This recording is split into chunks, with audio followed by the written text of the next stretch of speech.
The year is 80 and 16, on the open plains of southern Africa. Beneath a sky stretched wide and endless, a young warrior stands over the bodies of his enemies. His spear gleams in the afternoon sun. Not the long-throwing spear of tradition, but something new, something shorter, deadlier. His face is calm, unshaken, as though he has not just fought a battle, but conducted an experiment. Around him the grass is stained red. The old way of war is dying here on this field. And in its place, a new doctrine is being born, one that will reshape an entire continent. This is not a tale of kings born into power. This is the story of a man who was cast out, humiliated, and left to die in exile. A man who returned with a vision so radical, so unforgiving, that it would transform scattered clans into a military empire capable of facing down colonial powers. Who was this man who rose from exile to forge an empire with nothing but discipline, strategy, and the blade of a spear? This is the story of Shaka Zulu, the Napoleon of Africa. Around the year 1787, in the rolling hills of what is now KwaZulu-Natal, South Africa, a child was born into scandal. His name was Shaka, son of Senzangakona Kajama, chief of the small Zulu clan, and Nandi, a woman from the neighboring Lengani people. But this was not a celebrated birth. It was a mistake, a stain. Nandi had not been Senzangona's wife. She had been pregnant before any formal marriage could take place. In the rigid social structures of the time, this was unforgivable. When the elders of the Zulu clan learned of the pregnancy, they dismissed it as nothing more than an intestinal condition. A beetle, they said, called Ishaka. The name stuck, and so did the shame. When Shaka was born, his mother was sent away. She returned to her own people, the Lengini, carrying the infant who had already become a symbol of disgrace. Senzangakona would go on to marry properly, father legitimate sons, and build his lineage. Shaka, meanwhile, grew up in exile, a boy without a father, without a home, without a name worth speaking. Life among the Lengani was not kind to Nandi or her son. They were outsiders, dependents, tolerated but never embraced. Shaka was mocked relentlessly. The other boys called him a bastard. They taunted him for his illegitimacy, for his mother's shame, for his very existence. In the oral histories passed down through generations, it is said that Shaka was small for his age, thin and awkward. He was an easy target. But humiliation has a way of sharpening certain souls. Where other children might have broken, Shaka hardened. He learned to endure pain. He learned to mask his emotions. And perhaps most importantly, he learned to watch. He observed the warriors who trained in the clearing. He studied the way they moved, the way they fought, the way they spoke of battle as though it were an art form. He saw the rituals, the posturing, the inefficiency, and even as a child he began to ask himself why. Why did warriors throw their spears from a distance and then retreat? Why did battles drag on for hours with so few casualties? Why was war treated as a game of honor rather than a science of survival? These were dangerous questions for a boy with no status to ask, but Shaka was not interested in status. He was interested in power, and power, he was beginning to understand, came not from birthright but from mastery. When Shaka was in his early teens, his mother was cast out once again, this time by the Langan themselves. They had grown tired of supporting her. Nandi and Shaka wandered displaced until they found refuge with the Antha people, a larger and more powerful clan led by a chief named Dinguso. Dinguso was unlike most chiefs of his time. He was a visionary, a man who believed that the scattered clans of the region could be united under a single political structure. He did not rule through terror or tribute alone. He ruled through diplomacy, strategic marriages, and the careful cultivation of alliances. He also maintained a formidable standing army, one that did not disband after each harvest season, but remained ready, trained, and loyal. It was here, under Dinguso's protection, that Shaka's life began to change. He was conscripted into the Mthwa military, joining a regiment of young men known as an Igbo. For the first time in his life, Shaka was given structure, purpose, and the tools to prove himself. And prove himself he did. Shaka was not the fastest runner. He was not the strongest man, but he was the most observant. He noticed inefficiencies that others accepted as tradition. He saw that the long-throwing spear, the asagi, was a flawed weapon. Warriors would throw it once, lose it, and then have nothing left but a club or their fists. Battles became chaotic melees where luck mattered more than skill. Shaka began to experiment. He trained with a shorter spear, one that could be used for stabbing rather than throwing. He practiced close-quarters combat, moving in tight, controlled bursts. He trained his body to endure pain, to ignore fear, to function as a machine.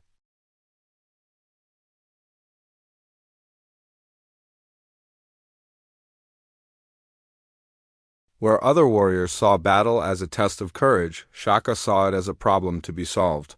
His superiors noticed. Dinguso himself took an interest in the young warrior who fought with such precision, such intensity.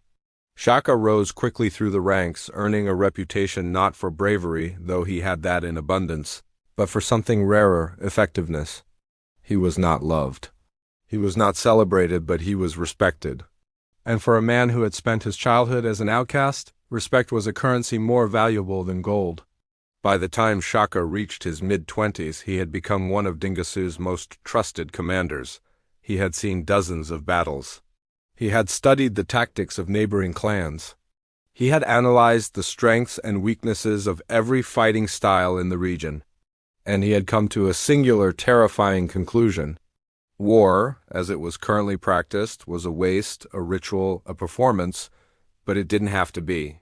War could be something else entirely.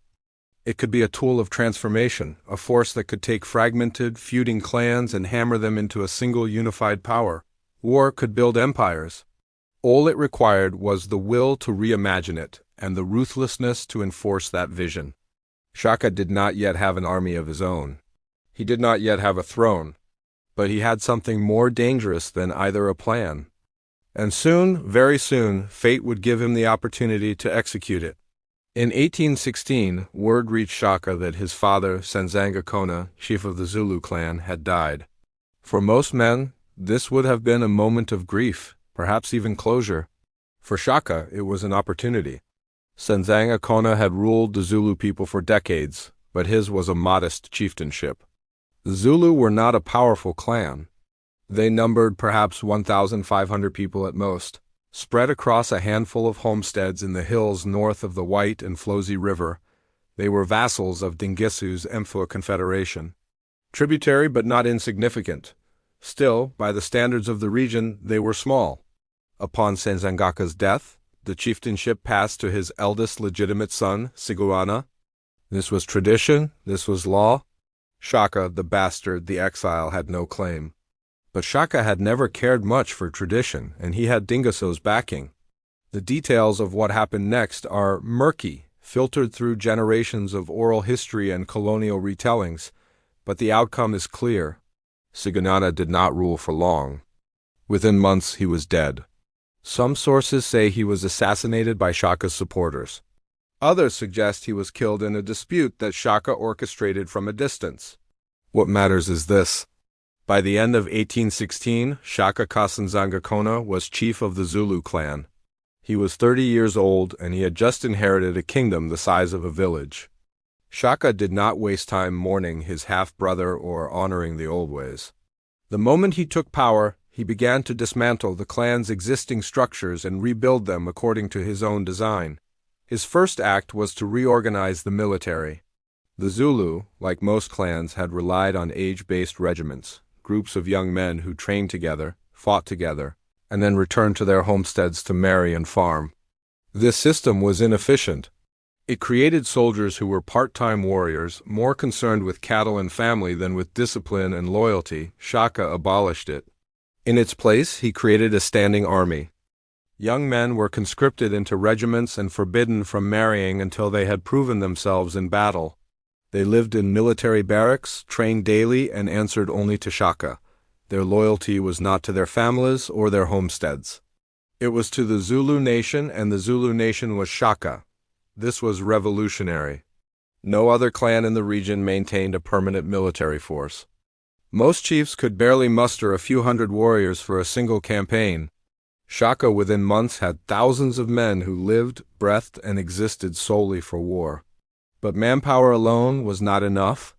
Shaka understood that wars were won not by the number of soldiers but by the quality of their training and the superiority of their tactics, and so he turned his attention to the weapons. The traditional weapon of war in southern Africa was the asagi, a long throwing spear with a small iron blade. Warriors would carry several of these spears into battle, hurl them at their enemies from a distance, and then retreat or engage in chaotic hand-to-hand combat with whatever remained. Shaka hated the system. He saw it as cowardly and inefficient. Why throw your weapon away when you could keep it and kill more effectively up close? He commissioned blacksmiths to forge a new type of spear, shorter, heavier, with a broad, leaf-shaped blade designed for stabbing rather than throwing. This weapon would come to be known as the ichikawa, named for the sucking sound it made when pulled from a victim's body. Thua was not just a weapon, it was a philosophy.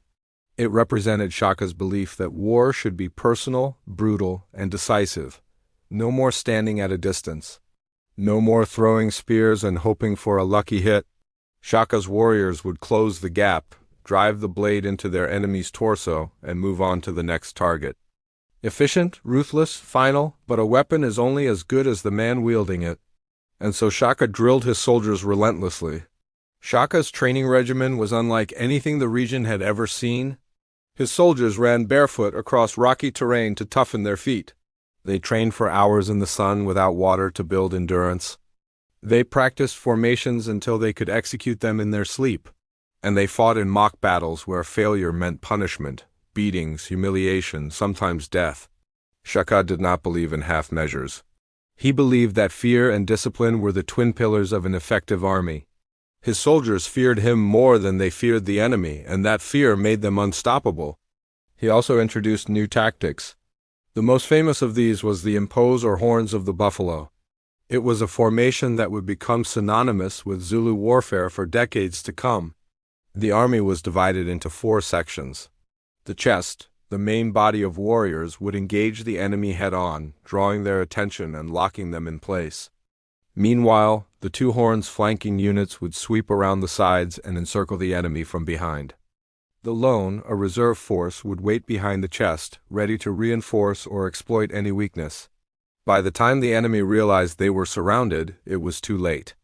Escape was impossible. Surrender was not accepted. This was not war as ritual. This was war as extermination. With his army trained and his tactics refined, Shaka launched his first campaigns. His targets were the smaller clans that bordered Zulu territory. Groups that had once seen the Zulu as peers, perhaps even inferiors, they were not prepared for what came next. Shaka's warriors moved with speed and coordination that seemed almost supernatural. They struck at dawn, encircled their enemies before they could form ranks, and cut them down with the eklewa before they had time to throw a single spear. Those who survived were given a choice: submit to Zulu rule or die. Most submitted. But submission in Shaka's world did not mean subjugation. It meant assimilation. Defeated clans were not enslaved or humiliated, they were absorbed. Their young men were conscripted into Zulu regiments. Their chiefs were allowed to keep their titles provided they swore loyalty to Shaka, their cattle, their land, their identity. All of it became part of the growing Zulu state. This was not conquest for the sake of tribute. This was conquest for the sake of unification. Shaka was not building an empire of vassals. He was building a nation. Throughout these early campaigns, Shaka remained a vassal of Dingusuo and the Mfwa Confederation. He owed his position in part to Dinguso's patronage, and he was careful not to overstep. Not yet, but in 187 everything changed. Dingusuo, the man who had protected Shaka, who had given him a place in the world, was killed. He had been captured by Zud chief of the Nwani people, one of the Mfwe's great rivals. Zud had so executed and sent his head back to the Mfwes as a message. The Mfwa Confederation collapsed almost immediately. Without Dinguso's leadership, the alliance fractured. Clans that had once been united under his banner now scrambled for survival. Chaos spread across the region like wildfire. And in the midst of that chaos, Shaka saw his chance. With Dingusu dead, Shaka was no longer a subordinate. He was a warlord in his own right, and he wasted no time asserting his dominance. He moved quickly to absorb the remnants of the Mfwa Confederation. Some clans joined him willingly, recognizing that Shaka Zulu Kingdom was now the strongest power in the region. Others resisted, they were crushed. Shaka's army, now numbering in the thousands, swept through the hills and valleys of KwaZulu-Natal like a storm. Every victory brought more warriors, more cattle, more land. The Zulu were no longer a small clan. They were becoming a force that could challenge the greatest powers in southern Africa, but Shaka knew that growth alone was not enough. To survive, to truly dominate, he would need to face the one enemy that threatened everything he had built. Zwide and the Endway. The war that was coming would determine whether Shaka's vision would endure or be crushed beneath the weight of a superior foe. By 1818, Shaka had transformed the Zulu from a minor clan into a rising regional power. But he was not the only warlord with ambitions. To the north, Zed Kanga, chief of the Nwandi people, commanded an army that dwarfed Shaka's. The Nwandi were one of the most powerful groups in the region with a military tradition that stretched back generations. They had crushed Nguso, they had scattered the empath, and now they turned their attention to the upstart Zulu. Zi did not see Shaka as a threat. He saw him as an annoyance, a former vassal who had grown too bold, too loud. The solution was simple. March south, destroy the Zulu, and remind the region who truly ruled. Shaka, for his part, knew the war was coming. He had been preparing for it since the day he took power. But he also knew that he could not defeat the Nwandi in a direct confrontation. Not yet. They outnumbered him. They had more warriors, more cattle, more resources. If he met them hidden, he would lose. So Shaka did something that no other chief would have dared. He abandoned the old rules of warfare entirely. And in doing so, he changed the course of history.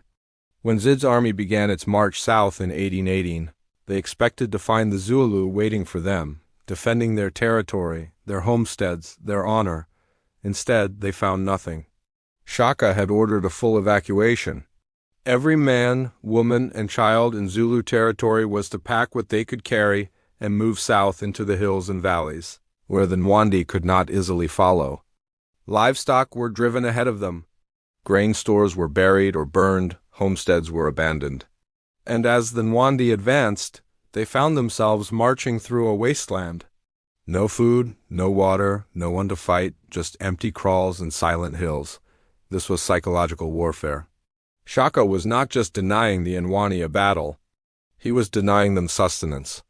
Every mile they marched, they grew weaker. Their supply lines stretched. Their warriors grew hungry and demoralized. And all the while, Shaka's scouts watched from the ridges, reporting every movement, every weakness. The Nwandi pushed deeper into Zulu territory, expecting that Shaka would eventually be forced to stand and fight.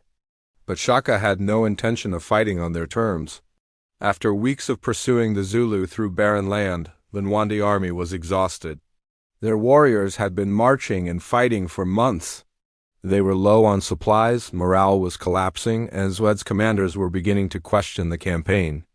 It was then that Shaka struck. He chose his ground carefully, a hill called Glay, steep and defensible with clear sight lines in every direction. He positioned his warriors at the top and waited. When the Nwandi approached, they saw the Zulu army arrayed before them, shields locked, spears ready. Finally, a battle. The Nwandi charged up the hill, confident in their superior numbers. But the terrain worked against them. They could not bring their full force to bear. They could not flank. They could not maneuver. And as they climbed, Shaka's warriors met them with the Ikawa. The battle was brutal. The Nwandi fought hard, but they were exhausted, starving, and fighting uphill. Shaka's forces, by contrast, were rested, disciplined, and fighting on ground of their choosing. The buffalo horn formation, which had proven so effective in smaller engagements, was adapted to the terrain. The chest held the center. The horns swept down the slopes and attacked the Nonwe flanks, and the loans held in reserve surged forward to finish the job. By the time the sun set, the Nwandi were in full retreat. Thousands had been killed. The survivors fled north, broken and leaderless. Zwide's reputation was shattered. But Shaka was not done. Shaka did not allow the Nwandi to retreat in peace. He ordered his warriors to pursue them, to hunt them down as they fled. This was not about capturing territory or seizing cattle. This was about sending a message. The Zulu warriors pursued the Ndwan for miles, cutting down stragglers, burning their homesteads, scattering their clans. It was a campaign of annihilation designed not just to defeat an enemy, but to erase them as a viable threat. And it worked. Within a year, the Ndwandwe Confederation had collapsed. Zwide fled north, eventually dying in exile. The clans that had once sworn loyalty to him either submitted to Shaka or were destroyed. The balance of power in southern Africa had shifted. And at the center of that shift was a single man, Shaka Zulu. The victory over the Ndwandwe established Shaka as the most powerful warlord in the region. But more than that, it established a new way of thinking about war itself. Shaka did not see war as a seasonal activity or a test of courage. He saw it as a tool of statecraft, a means to an end, and the end was total dominance. He believed that wars should be fought not to achieve limited objectives, but to destroy the enemy's capacity to resist. He believed that mercy was a weakness, that hesitation was fatal, and that the only way to ensure lasting peace was through overwhelming, undeniable victory. This philosophy terrified his neighbors, but it also attracted them. Clans that might have resisted Shaka now flocked to him, seeking his protection, his leadership, his strength. The Zulu Kingdom was no longer just a military power. It was becoming a political magnet. And Shaka, once an outcast with no name and no future, was becoming a legend. Shaka's military success was not just about tactics and weapons, it was about discipline. And discipline in Shaka's world was absolute. His soldiers were expected to obey without question, to fight without fear, and to die if necessary without complaint.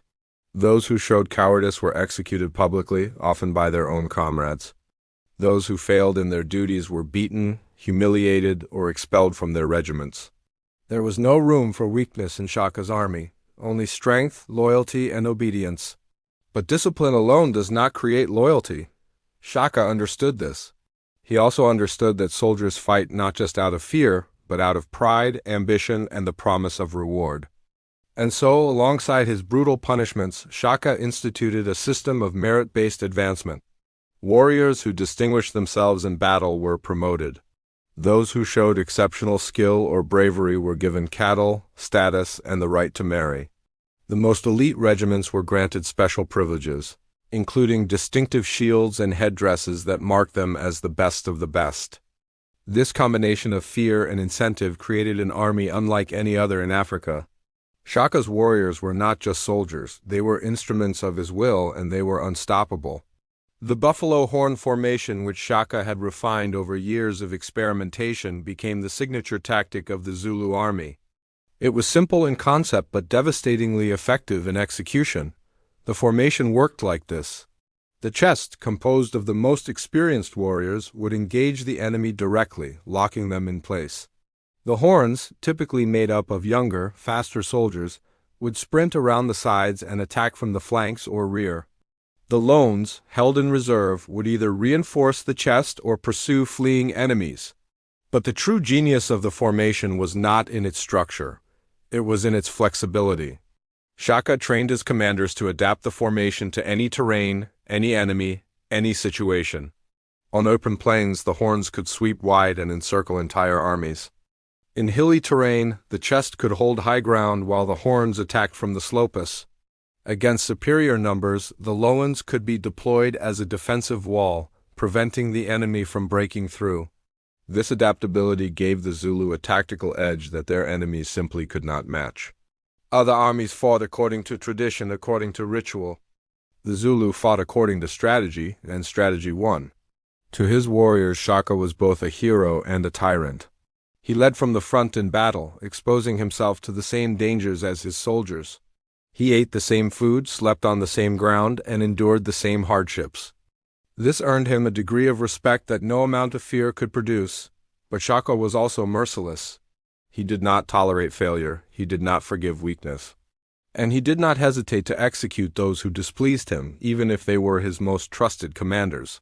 This combination of charisma and cruelty made him a leader who was impossible to ignore. His soldiers feared him, but they also believed in him. They believed that he was building something greater than any of them could achieve alone, and they were willing to die for that belief. Because Shaka had given them something that no other chief had ever offered: purpose. The Zulu were no longer just a clan, they were a nation, and Shaka was their king. But innovation, especially in war, comes at a cost. Shaka's reforms had transformed the Zulu into a military superpower, but they had also created a society that existed almost entirely for war. Young men spent their best years in barracks, training and fighting, forbidden from marrying or starting families. Women worked the fields and tended the homesteads, bearing the burden of sustaining a kingdom that was constantly at war. The Zulu economy, such as it was, ran on captured cattle and tribute from subjugated clans. There was little trade, little agriculture beyond subsistence farming. Everything revolved around the army. Everything revolved around conquest. This was not sustainable, and on some level, Shaka must have known it. But he was not interested in sustainability. He was interested in dominance. And dominance in his world meant endless expansion. The question was not whether the Zulu would continue to grow. The question was how far they could grow before the system collapsed under its own weight. For now, though, that question could wait because Shaka had a kingdom to build. And kingdoms, he was learning, were built not just through conquest but through unification. By 1820, Shaka controlled more territory than any chief in the region's history. His army numbered in the tens of thousands. His influence stretched from the coast to the interior, from the Thukula River to the Pongola. But controlling territory and building a nation are two different things. Shaka understood this. He knew that raw military power could conquer, but it could not govern. He needed more than fear. He needed legitimacy. He needed systems. He needed a state. And so, even as he continued to wage war on the frontiers, Shaka turned his attention inward.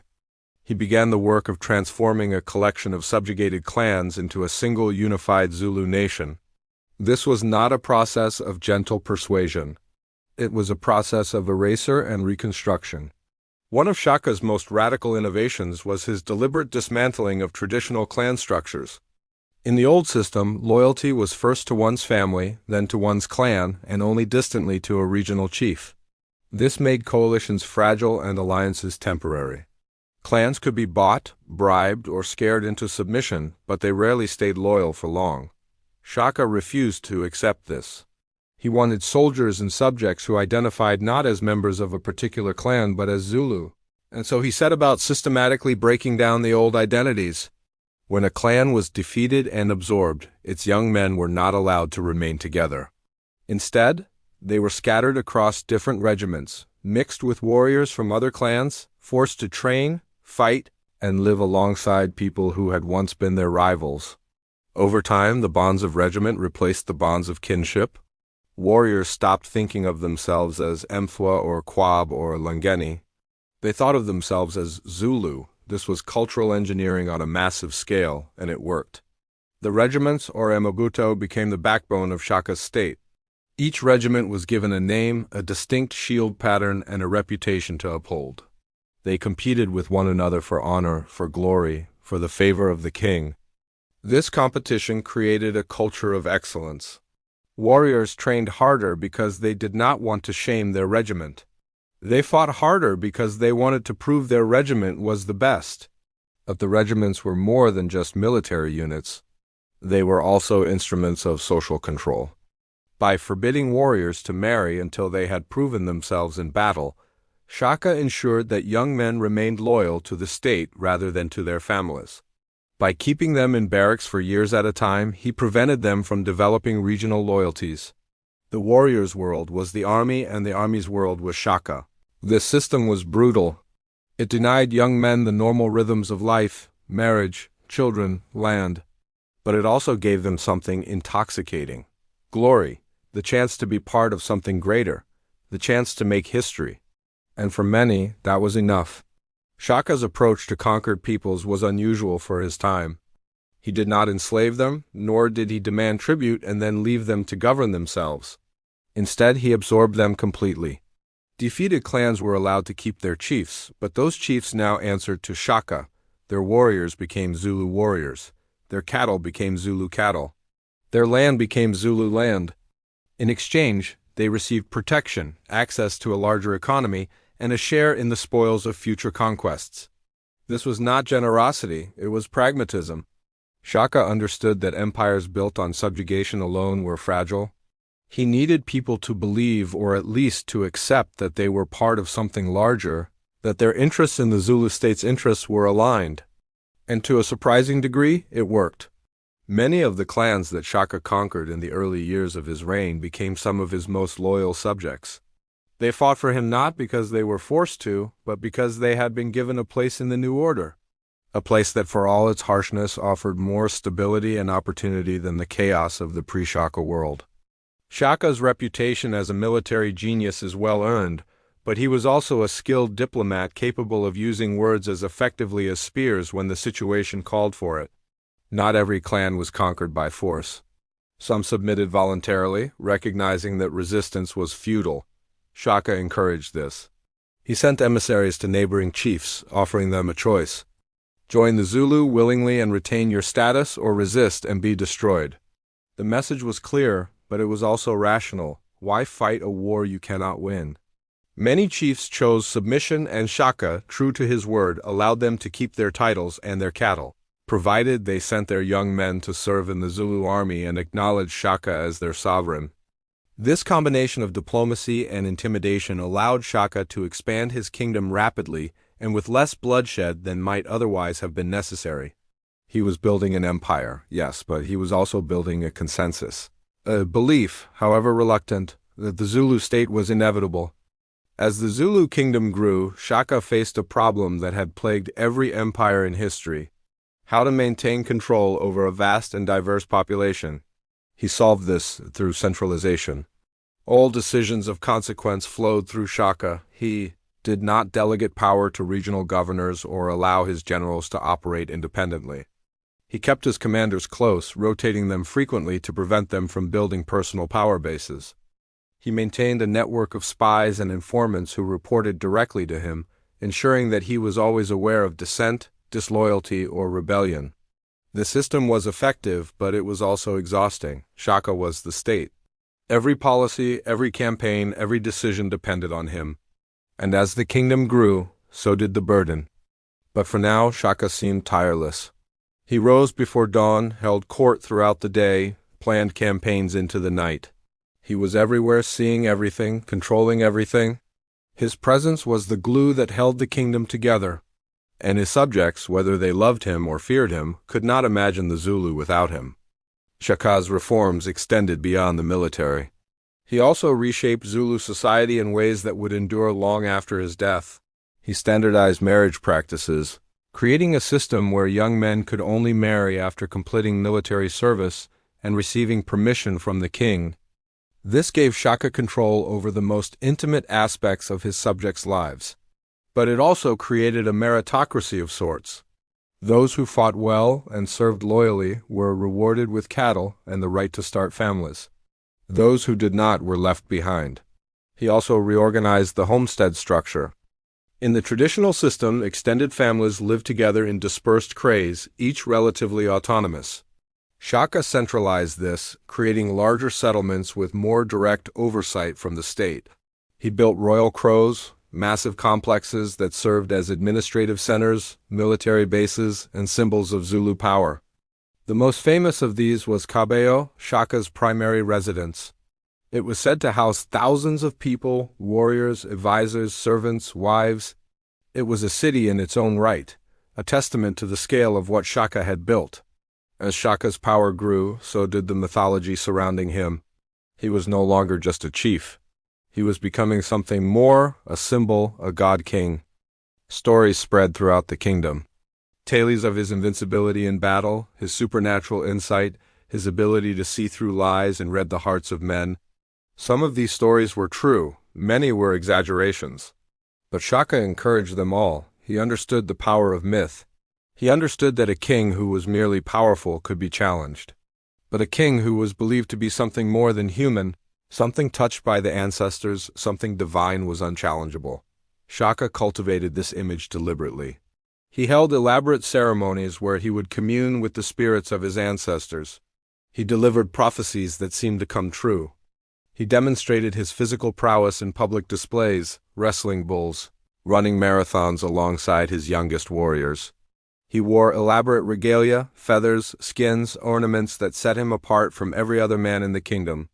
And his subjects for the most part believed, or at least they acted as though they believed, which in the end was the same thing.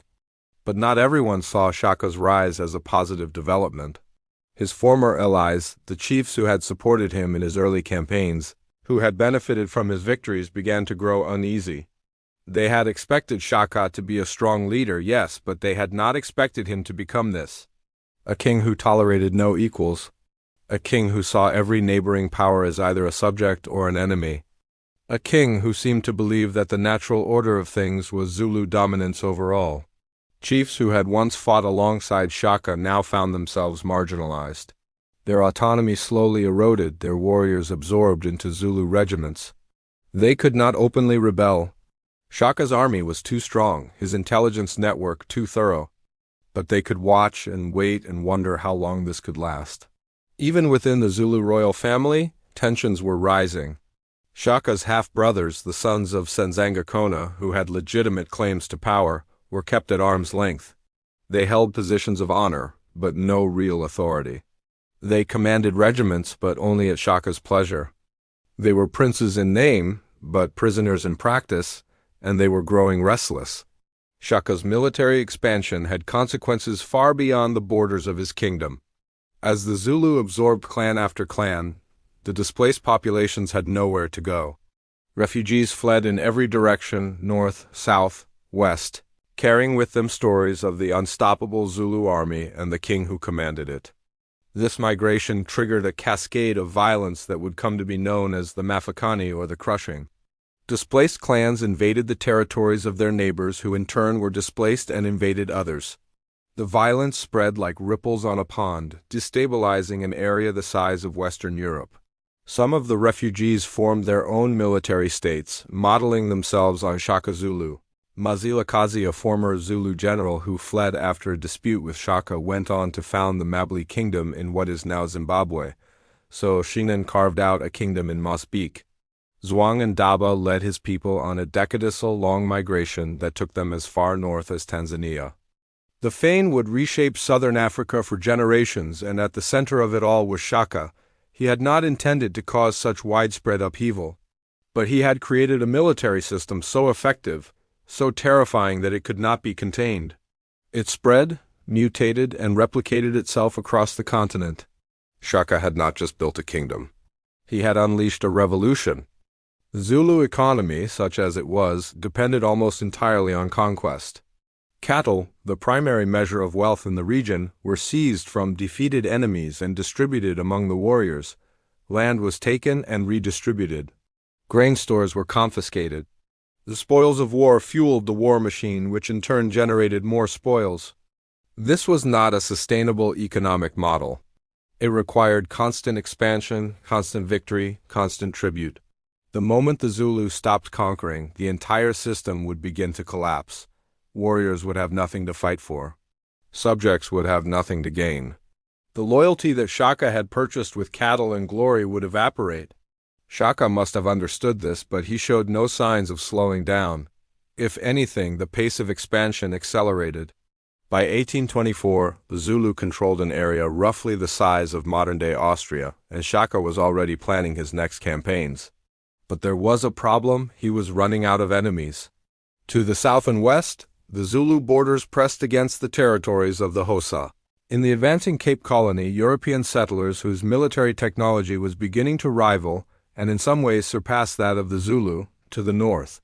The remnants of the Nwande and other displaced groups had fled beyond easy reach. And within the borders of the Zulu Kingdom, there were few clans left to conquer. Shaka had built a war machine without an off switch. And now, with fewer wars to fight, the machine was beginning to turn on itself. As the decade of the 1820s progressed, Shaka's behavior began to change. He had always been ruthless, but now there was an edge of paranoia to his rule. He saw threats everywhere. In the eyes of his generals, in the whispers of his advisors, in the silence of his subjects. Executions, which had once been reserved for cowards and traitors, became more frequent and more arbitrary. A soldier who failed to show proper respect could be killed on the spot. A chief who arrived late to court could be accused of disloyalty and executed along with his family. Even Shaka's closest companions were not safe. He tested their loyalty constantly, setting traps, asking impossible questions, watching for signs of hesitation or doubt. This atmosphere of fear kept the kingdom in line. But it also bred resentment. Loyalty born of terror is fragile. And Shaka, for all his genius, did not seem to realize that he was slowly eroding the very foundation of his power. In 1824, a group of European traders arrived on the coast near what is now Durban. They were representatives of the British Crown seeking to establish a trading post and explore the interior. They had heard rumors of a powerful African king who controlled vast territories and commanded a fearsome army. They came seeking trade, diplomacy, and perhaps a bit of adventure. What they found was Shaka. The Europeans were received with a mixture of curiosity and calculation. Shaka was fascinated by their technology, their guns, their ships, their tools. He saw in them both an opportunity and a threat. An opportunity because their weapons could make his army even more powerful. A threat because their presence signaled the beginning of something larger, something beyond his control. The traders, for their part, were awed by what they saw.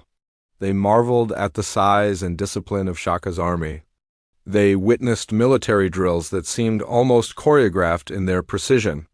They attended ceremonies where thousands of warriors danced and chanted in perfect unison. And they left with accounts that would over time shape European perceptions of Africa and its rulers. Shaka was generous with the traders. He gave them land to build their settlement. He provided them with cattle and protection, but he also kept them at a distance. He did not trust them, and he made sure they knew it. They were guests, nothing more. Still, the arrival of the Europeans was significant. It marked the beginning of a new era, one in which African kingdoms like the Zulu would have to contend not just with each other, but with powers from across the ocean. Powers with resources, ambitions, and technologies that no African king, no matter how brilliant, could fully comprehend. Shaka understood this, at least in part. He knew that the world was changing. He knew that his kingdom, for all its strength, was not invincible. But he also believed that he could adapt, that he could learn from the Europeans, take what was useful, and discard the rest. He was wrong, but he would not live long enough to see just how wrong he was. By 1826, Shaka Zulu stood at the height of his power. He ruled over a kingdom that stretched across thousands of square miles. His army, now numbering close to 50,000 warriors, was the most formidable fighting force in southern Africa. His name was spoken in whispers from the Cape to the Zambesi. He was feared, respected, and utterly dominant. He had achieved what no other African leader of his time had managed: the creation of a centralized militarized state capable of projecting power over vast distances. He had taken the scattered clans of KwaZulu-Natal and forged them into a nation. He had revolutionized the art of war. He had built an empire. But empires, as history has shown again and again, are easier to build than to maintain.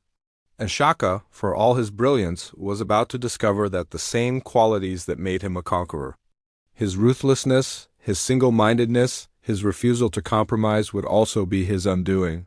Because the true test of a king is not how he rises to power, it is how he holds it. And Shaka was about to face a test that even he could not pass.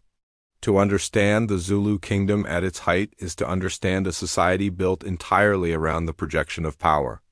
By the mid-1820s, Shaka state had become a machine of almost terrifying efficiency. Every aspect of life, from agriculture to marriage to religion, was organized to support the military. And the military existed to expand and defend the kingdom. But this was not a kingdom of chaos or barbarism, as some European accounts would later claim. It was a kingdom of order. Brutal order, yes, but order nonetheless. The Zulu state had laws, courts, and administrators. Disputes were settled through a system of councils and appeals. Justice was swift and often harsh, but it was predictable. If you knew the rules, you could navigate the system, and the rules, for all their severity, were clear. Shaka himself presided over the most important cases. He would sit in the royal kraal surrounded by his advisors and generals and listen as parties presented their arguments. His judgments were final. There was no appeal beyond the king. But those who experienced Shaka's justice often remarked on his shrewdness, his ability to see through lies, his understanding of human nature. He was in many ways a legalist. He believed in rules and systems and predictability. The irony, of course, was that he also believed those rules should bend to his will whenever convenient. Shaka's kingdom was divided into regions, each overseen by a chief who answered directly to the king. These chiefs were responsible for collecting tribute, settling minor disputes, and ensuring that young men reported for military service when called. But Shaka did not trust regional autonomy.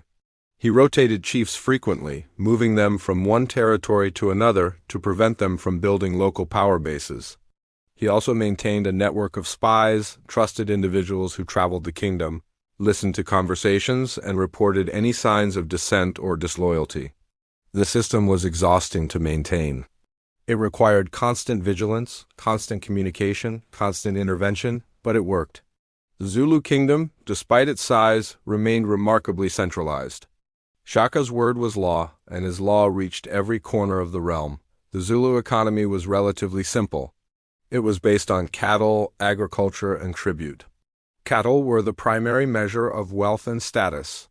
They were used as currency, as dowries, as rewards for military service. A man's worth was measured by the size of his herd. Agriculture was subsistence-based. Women tended the fields, growing maize, sorghum, and vegetables.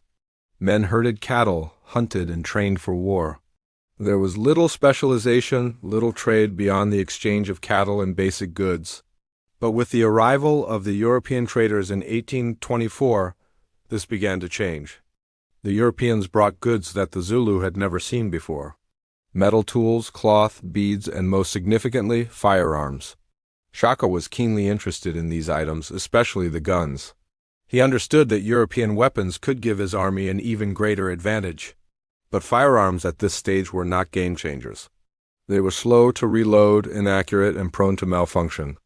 The Ilwa, in the hands of a well-trained Zulu warrior, was often more effective in close combat. Still, Shaka accumulated guns when he could, seeing them as symbols of modernity and potential tools for future campaigns. The Europeans, for their part, wanted ivory and cattle. They established a trading post at Port Natal, later known as Durban, and began a cautious relationship with the Zulu Kingdom. Shaka allowed this trade, but he controlled it tightly. No European was permitted to travel into the interior without his permission. No trade occurred without his knowledge. This was not an economic partnership. It was a relationship of convenience managed by a king who understood that the Europeans could be useful but also dangerous. Life in the Zulu Kingdom was highly regimented, especially for young men. Boys were raised with the expectation that they would one day serve in the army. At around the age of 15, they were conscripted into age-based regiments and sent to military kraals for training. There they learned to fight, to march, to endure hardship.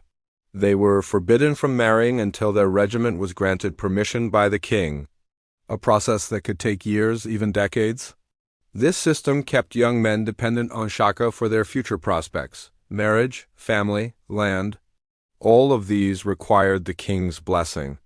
Women, meanwhile, maintained the homesteads. They farmed, raised children, brewed beer, and managed the day-to-day life of the kingdom.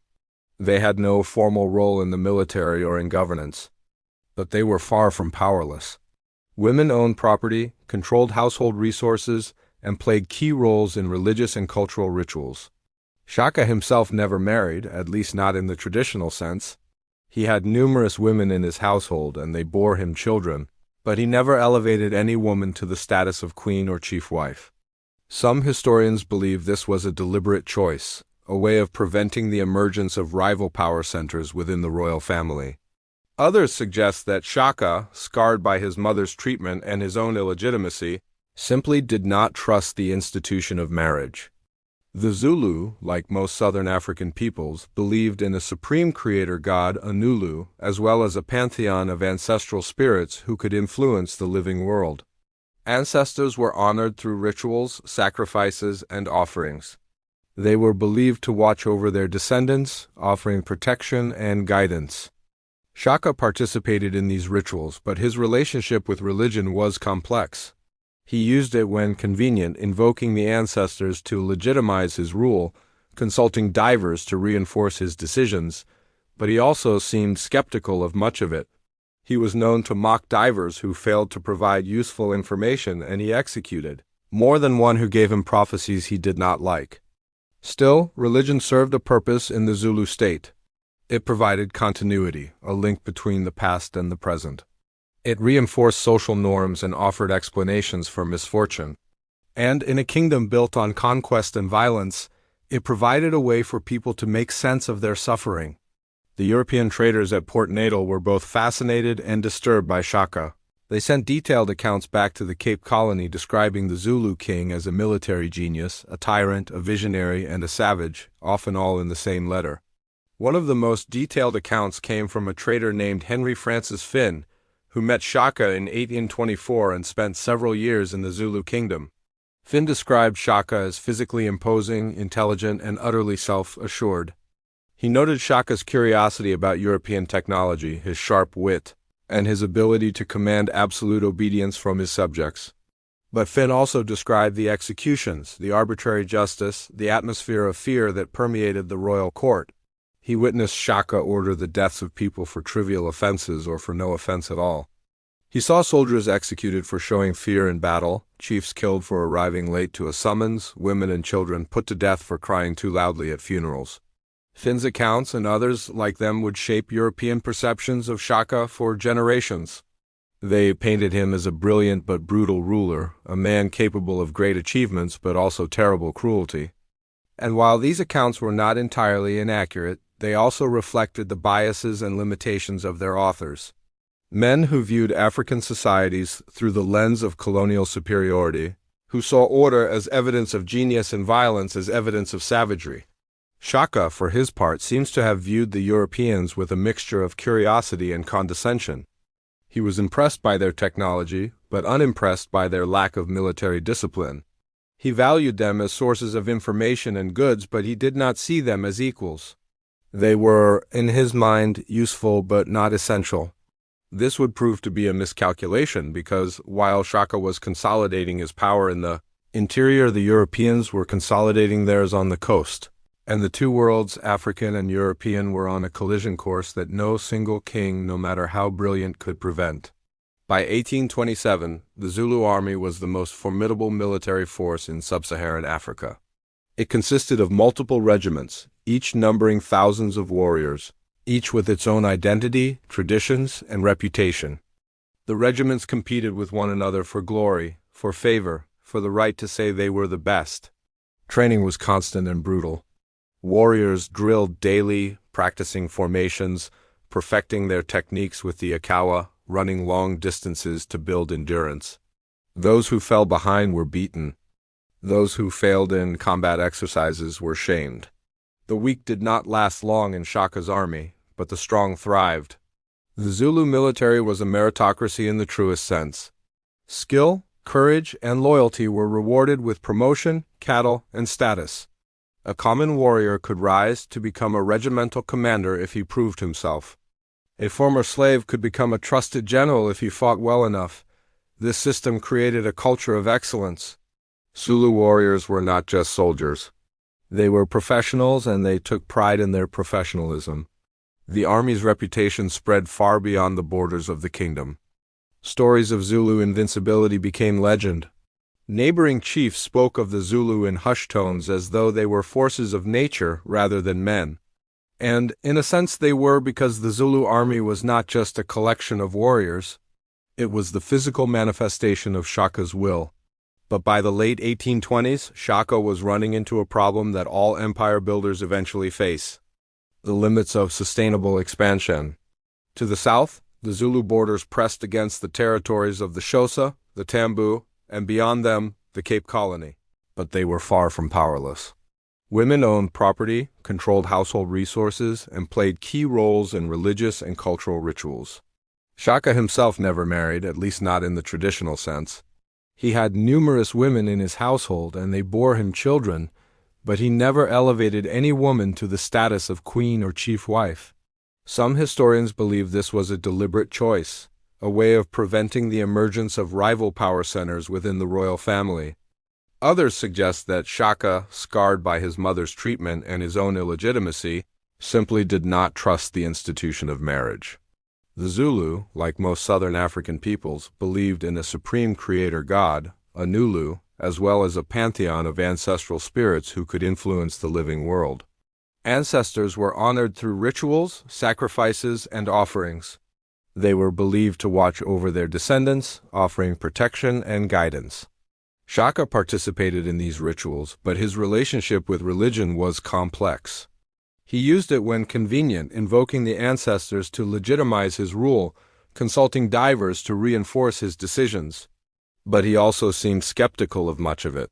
He was known to mock divers who failed to provide useful information, and he executed more than one who gave him prophecies he did not like.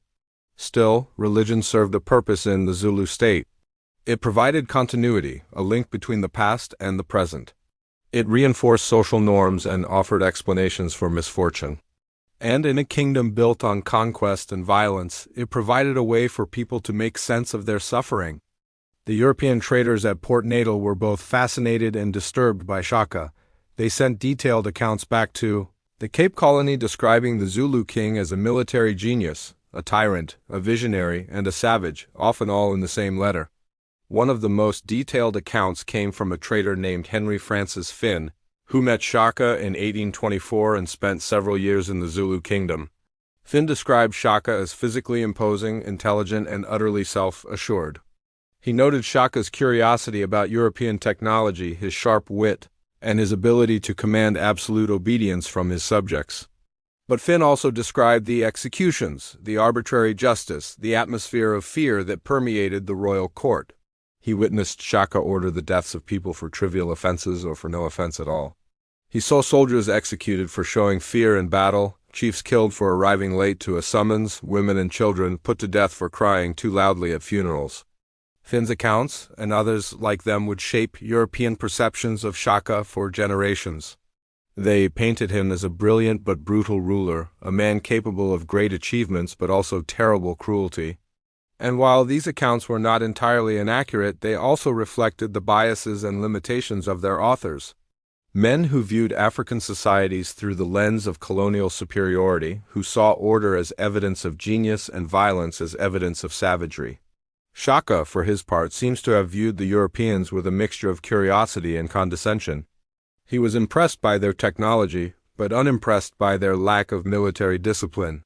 He valued them as sources of information and goods, but he did not see them as equals. They were, in his mind, useful but not essential. This would prove to be a miscalculation because while Shaka was consolidating his power in the interior, the Europeans were consolidating theirs on the coast, and the two worlds, African and European, were on a collision course that no single king, no matter how brilliant, could prevent. By 1827, the Zulu army was the most formidable military force in sub-Saharan Africa. It consisted of multiple regiments, each numbering thousands of warriors, each with its own identity, traditions, and reputation. The regiments competed with one another for glory, for favor, for the right to say they were the best. Training was constant and brutal. Warriors drilled daily, practicing formations, perfecting their techniques with the Akawa, running long distances to build endurance. Those who fell behind were beaten. Those who failed in combat exercises were shamed. The weak did not last long in Shaka's army, but the strong thrived.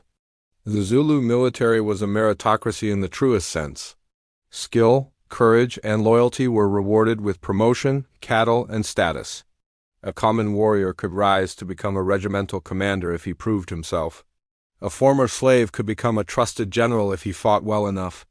This system created a culture of excellence. Zulu warriors were not just soldiers.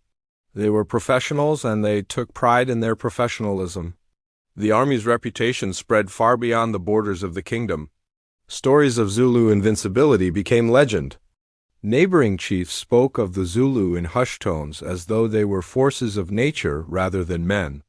And in a sense they were, because the Zulu army was not just a collection of warriors, it was the physical manifestation of Shaka's will. But by the late 1820s, Shaka was running into a problem that all empire builders eventually face: the limits of sustainable expansion. To the south, the Zulu borders pressed against the territories of the Xhosa, the Tambu, and beyond them, the Cape Colony. These groups were either too strong to be easily conquered or protected by European colonial powers. To the north, the landscape became more difficult. Dense bush, malarial swamps, regions where the Zulu military advantages were less pronounced. To the east was the ocean, and to the west, the high plateaus of the interior where the Zulu cavalryless army struggled to operate effectively. Shaka had conquered almost everything within reach. And while he could have continued expanding, grinding down the remaining independent clans, pushing into ever more marginal territories, the returns were diminishing. The cost of campaigning was increasing while the spoils were decreasing. This created a dilemma. The Zulu economy and social structure depended on constant conquest. Warriors expected rewards, regiments expected glory, subjects expected spoils. But there were fewer and fewer wars to fight. Shaka tried to solve this problem by launching raids into distant territories, sending regiments on long expeditions into Mozambique and beyond. But these campaigns were expensive, exhausting, and often inconclusive. The warriors returned with some cattle and captives, but not enough to satisfy the kingdom's appetite for expansion. The machine that Shaka had built was beginning to consume itself. By 1827, cracks were beginning to show in the facade of Zulu unity. The constant warfare had taken its toll on the population. Young men were tired of spending years in military barracks, forbidden from marrying, watching their youth slip away. Chiefs were tired of Shaka's paranoia, his endless demands, his refusal to share power. Even the royal family was restless. Shaka's half-brothers, Dingaan and Malangana, had spent years in the shadow of their elder brother. They commanded regiments, attended councils, and held positions of honor, but they had no real power. Shaka trusted no one, least of all his own family. He kept them close precisely because he feared them and they in turn feared him. But fear pushed too far can transform into something more dangerous: desperation. Still, for now, the system held. Shaka's authority was absolute, his army was loyal, his enemies were cowed. The Zulu Kingdom, for all its internal tensions, was at the height of its power. But power, as Shaka would soon discover, is a fragile thing. It can be built over decades and destroyed in an instant. And the higher you rise, the farther you have to fall. The events that would bring about Shaka's downfall were already in motion. They began not with a military defeat or a foreign invasion. They began with something far more personal: the death of the one person Shaka had ever truly loved. In October 1827, Nandi Shaka's mother fell ill. She had been in declining health for some time, but now the illness had become serious. Shaka, who had spent his life building an empire, found himself powerless in the face of something no army could fight. Nandi was not just Shaka's mother. She was the one person who had stood by him when the world had rejected him. She had endured exile with him, protected him, raised him in the face of overwhelming humiliation. Everything Shaka had built: the army, the kingdom, the legend he had built in part for her to prove that the bastard child she had borne was worth something, that he was more than the shame his birth had brought her. And now she was dying. Shaka summoned every healer, every diver, every expert in traditional medicine he could find. He offered cattle, treasures, anything that might save her, but nothing worked. On October 10, 1827, Nandi died and something inside Shaka broke. What followed was one of the most extraordinary and horrifying episodes in Zulu history. Shaka, overcome with grief, declared a period of mourning unlike anything the kingdom had ever seen. He ordered that no crops were to be planted for a full year, no milk was to be consumed, milk being a staple of the Zulu diet.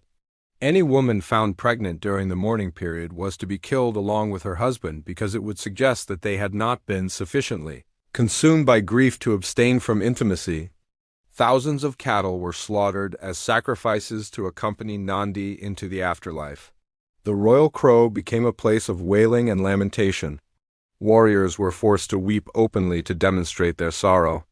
Those whose grief seemed insufficient were executed on the spot. But this was not just mourning. This was madness. Shaka's grief transformed into rage. He lashed out at everyone around him. Servants were killed for failing to cry convincingly. Chiefs were executed for showing up late to the funeral rites. Anyone who did not demonstrate absolute overwhelming sorrow was deemed disloyal and put to death. The European traders observing from Port Natal were horrified. Henry Francis Finn later wrote that over 7,000 people were killed during the mourning period, a number that may have been exaggerated but speaks to the scale of the violence. The kingdom descended into chaos as people fled their homes, fearing that any perceived slight could result in death. But even mass executions were not enough to satisfy Shaka's anguish. He decided that the only way to honor his mother was through blood. He ordered his regiments to launch raids against neighboring territories. Not for cattle or land, but simply to kill, to create mourning in other families, so that the world would feel a fraction of the pain he was feeling. Several regiments were sent north into territories that had already been subjugated. They were ordered to attack villages, burn homesteads, slaughter cattle, and kill anyone who resisted. The raids served no strategic purpose. They were acts of pure destruction born from a king's inability to process his own grief. The warriors obeyed, but with growing unease. They had fought many battles, for Shaka had killed many enemies. But this was different. This was not war. This was slaughter, and it served no purpose beyond satisfying a madman's pain. The raids continued for months, and with each passing week Shaka's behavior grew more erratic, his demands more irrational, his punishments more severe. By mid-1828, the Zulu Kingdom was in crisis. The economy had been devastated by Shaka's mourning decrees. With no planting and no milk, food was scarce. People were starving. The constant executions had created an atmosphere of terror that made governance nearly impossible. Chiefs were afraid to report problems for fear that Shaka would blame them. Warriors were afraid to speak up for fear that their words would be misinterpreted as disloyalty. And Shaka, once the brilliant strategist who had unified a nation, had become a tyrant consumed by his own demons. He retreated more and more into the royal crating circle of advisors who were too terrified to contradict him. He stopped consulting his generals, stopped listening to his chiefs. His decisions became arbitrary and contradictory. One day he would declare that the mourning period was over. The next day he would change his mind and order more executions. The machine he had built was breaking down, and the men who had once followed him loyally were beginning to ask themselves a dangerous question. How long could this go on? Among those asking this question were Shaka's half-brothers, Dingaan and Langana. They had watched Shaka's descent into madness with growing alarm. They had seen the kingdom they had helped build crumble under the weight of their brother's grief, and they had come to a conclusion. Shaka had to go. This was not a decision made lightly. Killing a king was the ultimate act of treason. If they failed, they would be executed along with their families and anyone associated with them. But if they succeeded, they could save the kingdom, or at least that's what they told themselves. They were not alone in their thinking. A man named Mbofa, one of Shaka's most trusted servants, had also grown disillusioned. Mbofa had served Shaka for years, had carried out countless orders, had been a loyal instrument of the king's will. But he too had seen the madness, and he too believed that Shaka's reign had to end. The three men, Dingaan, Malangana, and Mbofa, began to plot. They met in secret, whispered in the shadows, planned carefully. They knew they would have only one chance. If Shaka suspected anything, they would be dead before they could act. They waited for the right moment. And in September 1828, that moment came. Shaka had sent several regiments on another raid, this time into the territories to the north. With much of the army away, the Royal Kraal was less heavily guarded than usual. It was a small window of vulnerability, but it was enough. On September 22, 1828, Shaka was sitting near his crow, meeting with some traders and conducting routine business. He was not in his war regalia. He was not surrounded by his elite bodyguards. He was for one of the few times in his adult life relatively alone. Dingaan, Malangana, and Emba approached. They carried short stabbing spears, the very weapon that Shaka had invented that had made the Zulu army unstoppable. The accounts of what happened next varied depending on the source, but the core narrative is consistent. Mumba struck first, driving his spear into Shaka's side. Shaka, stunned, tried to defend himself, but Dingaan and Malangana attacked as well, stabbing him repeatedly. Shaka fell, blood pooled around him, and as he lay dying, he reportedly said to his assassins, "You will rule over nothing. The white men are coming, they will be your rulers." Whether he actually said this is uncertain, but the prophecy, accurate or not, would haunt the Zulu for generations. Within minutes, Shaka Zulu, the Napoleon of Africa, the king who had forged an empire from nothing, was dead. Ding and Malangana moved quickly to consolidate power. They announced that Shaka had died and that they were assuming leadership of the kingdom. They did not at first admit to killing him. Instead, they implied that his death had been natural, or perhaps the result of some unknown conspiracy, but everyone knew the truth. The warriors who had been away on campaign returned to find their king dead and his half-brothers in power. Some regiments were angry, loyal to Shaka, even in death. Others were relieved, glad to see the madness end. The kingdom teetered on the edge of civil war. Ding, the more politically astute of the two brothers, acted decisively. He began distributing cattle to the warriors, easing the mourning restrictions, promising a return to normalcy. He also quietly had Malangana killed. Whether Malangana posed a genuine threat or whether Dingaan simply wanted to eliminate a rival is unclear, but the message was unmistakable. Ding was now the sole ruler of the Zulu. The transition was not smooth. Several chiefs challenged Dingaan's legitimacy. Some regiments refused to acknowledge his authority, but Ding had control of the royal kraal, command of the largest regiments and the tacit support of those who had grown tired of Shaka's tyranny. Within months, the crisis had passed. Ding was king, and the Zulu Kingdom, battered but intact, continued. Shaka's body was buried in secret in an unmarked grave. The exact location was never publicly revealed. Some say it was near his mother's resting place. Others claim it was hidden to prevent enemies or disgruntled subjects from desecrating it. To this day, no one knows for certain where Shaka Zulu is buried. It is one of the enduring mysteries of African history.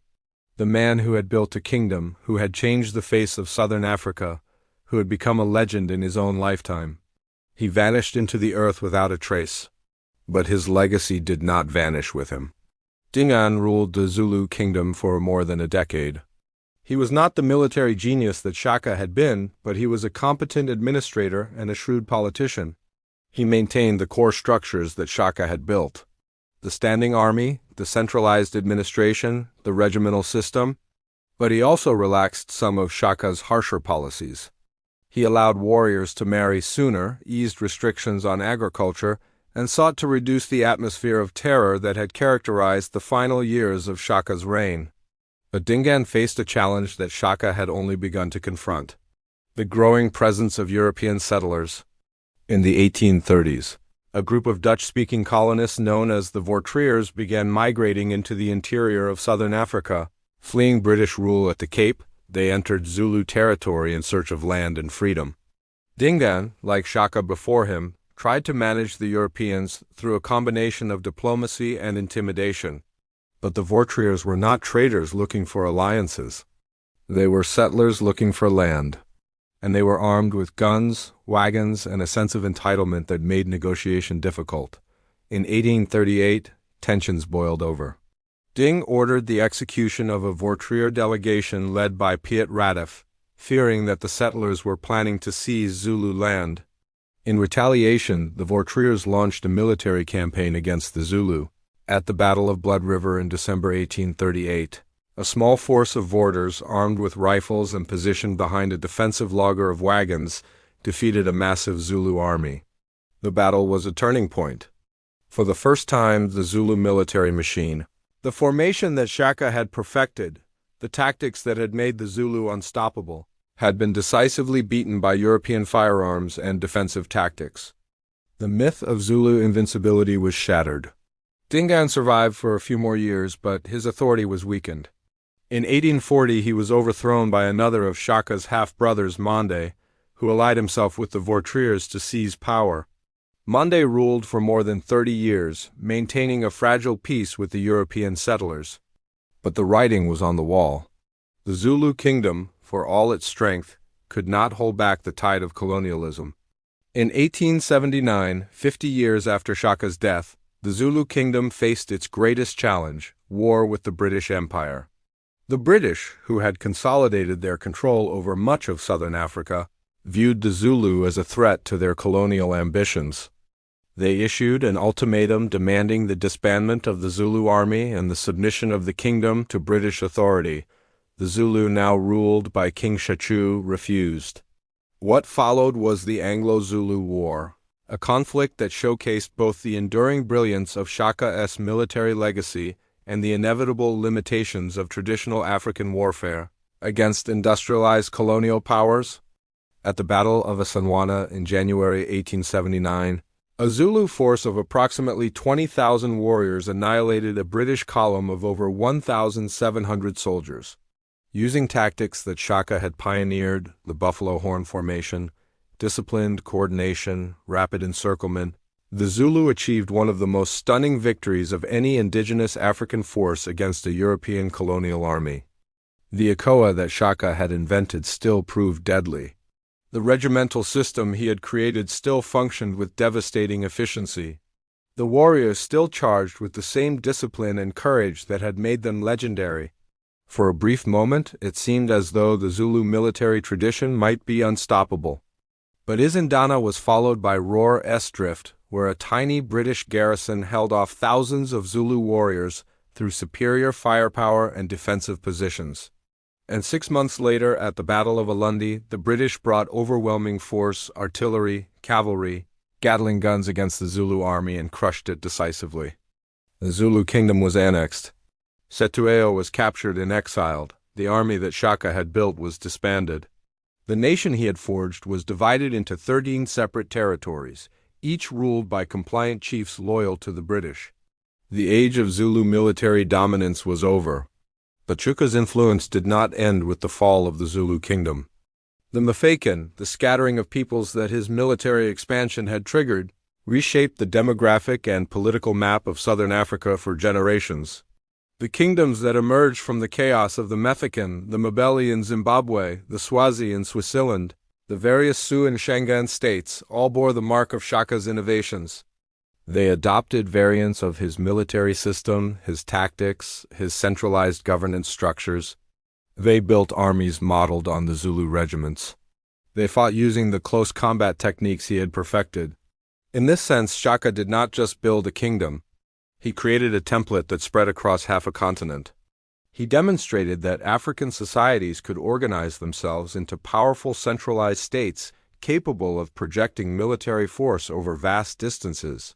He proved that African military tactics could rival and in some cases surpass those of external powers, and he showed that leadership, strategy, and innovation could overcome the disadvantages of limited resources and technology. These lessons were not lost on future generations of African leaders, both in the colonial period and in the struggles for independence that followed. The comparison between Shaka Zulu and Napoleon Bonaparte is not arbitrary. It has been made by historians for over a century, and for good reason. Both men rose from relatively humble origins to become military geniuses who reshaped their regions through conquest. Both revolutionized warfare in their respective contexts. Both built empires through a combination of strategic brilliance, ruthless discipline, and personal charisma. Napoleon transformed European warfare by perfecting the use of Mughal artillery, rapid troop movements, and the corps system. Shaka transformed southern African warfare by inventing the exile, perfecting close combat tactics, and creating a standing professional army. Napoleon conquered most of Europe before his ambitions outran his resources, and he was defeated by coalitions of enemies. Shaka conquered most of southeastern Africa before his kingdom ran into the limits of its economic model, and he was assassinated by his own family. Both men were brilliant administrators who created legal and governmental systems that outlasted them. Both were ruthless leaders who inspired fanatical loyalty in their soldiers while terrifying their subjects. Both died in exile. Napoleon on St. Helena, Shaka in an unmarked grave, having seen their empires begin to crumble. But there are also important differences. Napoleon operated in a world of established nation-states, written laws, and centuries of military theory. Shaka operated in a world of oral tradition, clan-based societies, and warfare that was as much ritual as strategy. Napoleon had access to gunpowder weapons, modern logistics, and a literate officer corps. Shaka worked with Iron Age technology, cattle-based economics, and oral command structures. That Shaka achieved what he did with the resources available to him makes his accomplishments in some ways even more remarkable than Napoleon's. Over the decades and centuries since his death, Shaka has become as much myth as man. Different groups have claimed him for different purposes, shaped his story to serve different agendas. To some, he is a symbol of African resistance against colonialism. A leader who proved that African peoples could build powerful states and field formidable armies. To others, he is a cautionary tale about the dangers of militarism and authoritarianism. A tyrant whose quest for power brought suffering to millions. To the Zulu people themselves, Shaka occupies a complex position. He is honored as the founder of the nation, the man who took scattered clans and forged them into a unified kingdom. But he is also remembered as a harsh ruler whose later years were marked by cruelty and madness. The truth, as always, is more complicated than any single narrative. Shaka was a product of his time and place, a world of constant warfare, fluid borders, and survival of the fittest politics. He was brilliant, innovative, and visionary. He was also brutal, paranoid, and ultimately self-destructive. He built a kingdom that lasted barely a decade under his rule, but influenced a region for centuries. He created a military system that was studied by European officers and emulated by African leaders. He became a legend whose name is still spoken with reverence and fear. It is important to acknowledge that much of what we know about Shaka comes from European sources. Traders, missionaries, colonial officials who viewed him through the lens of their own prejudices and imperial ambitions. These accounts often exaggerated his cruelty while downplaying his strategic genius. They portrayed him as a savage tyrant rather than a sophisticated political leader. This colonial narrative served a purpose. It justified European conquest by painting African rulers as barbaric despots whose subjects needed to be saved through colonization.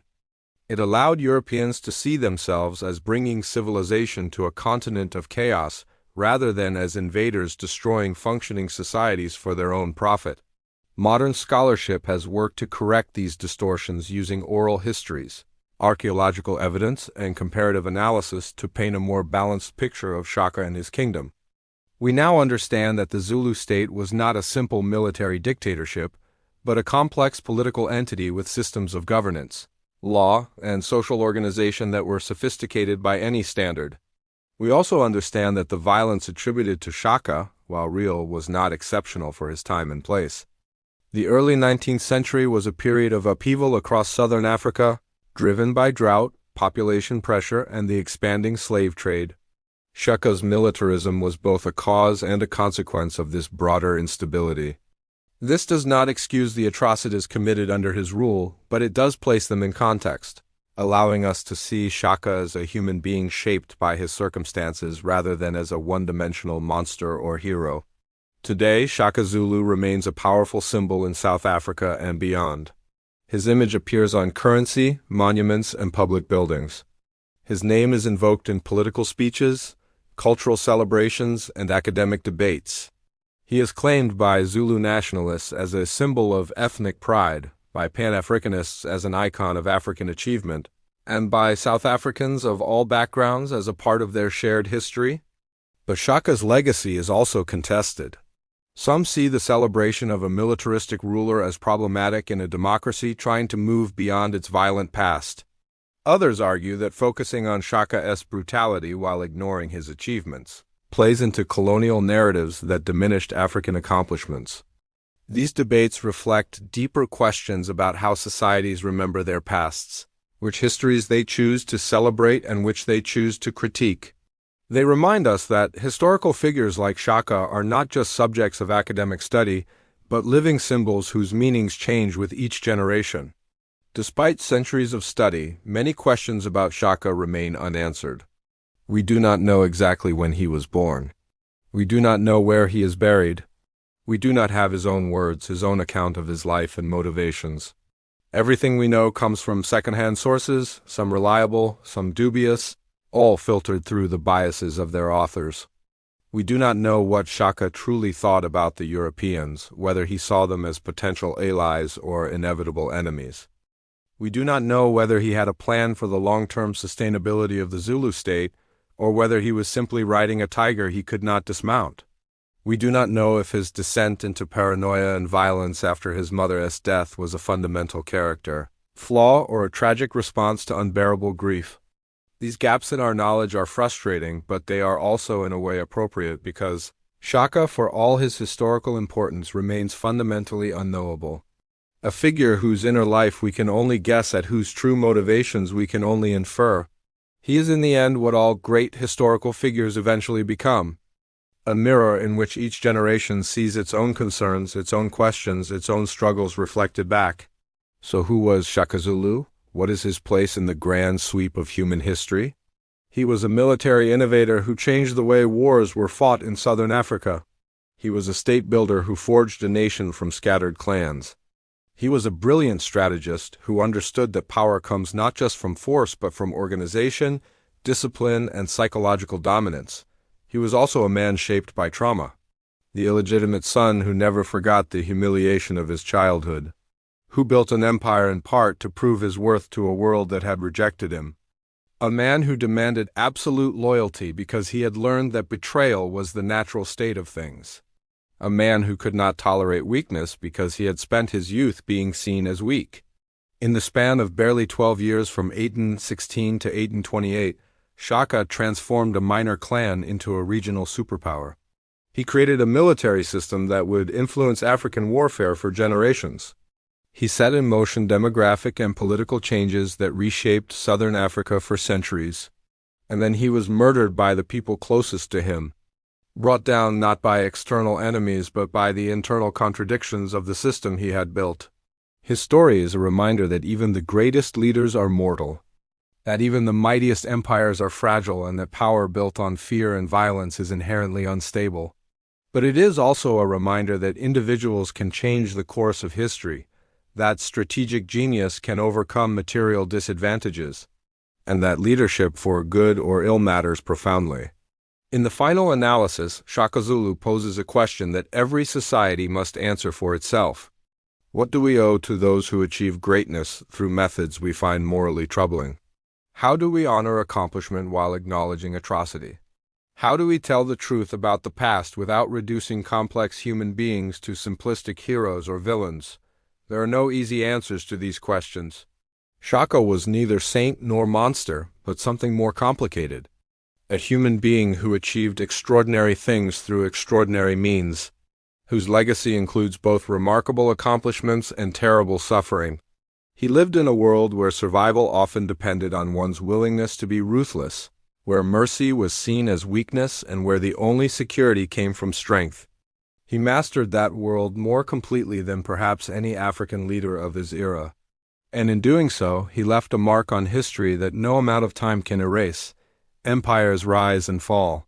Kings are born and die. Armies march and are forgotten. But every so often, a figure emerges who changes not just the political landscape, but the very way we think about what is possible. Shaka Zulu was one of those figures. He took a minor clan and built a kingdom. He took traditional warfare and revolutionized it. He took scattered peoples and forged them into a nation. He rose from exile to become one of the most powerful rulers in Africa. And he did it all with little more than discipline, strategy, and a spear. His reign lasted barely more than a decade. His kingdom would fall within a generation of his death, but his influence would ripple across southern Africa for centuries, shaping societies, inspiring leaders, and forcing the world to recognize that African civilizations could produce military geniuses, sophisticated states, and transformative leaders. Today, nearly 200 years after his death, Shaka Zulu remains a subject of fascination, debate, and study. His story is taught in schools, analyzed by historians, and invoked in political discourse.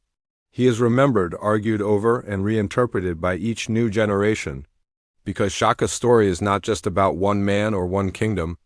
It is about what human beings are capable of, both the heights of achievement and the depths of cruelty. It is about how societies organize themselves in times of crisis. It is about the relationship between individual genius and historical forces. It is about power, its uses, and its limits. And it is a reminder that history is not just made by nations or movements or impersonal forces.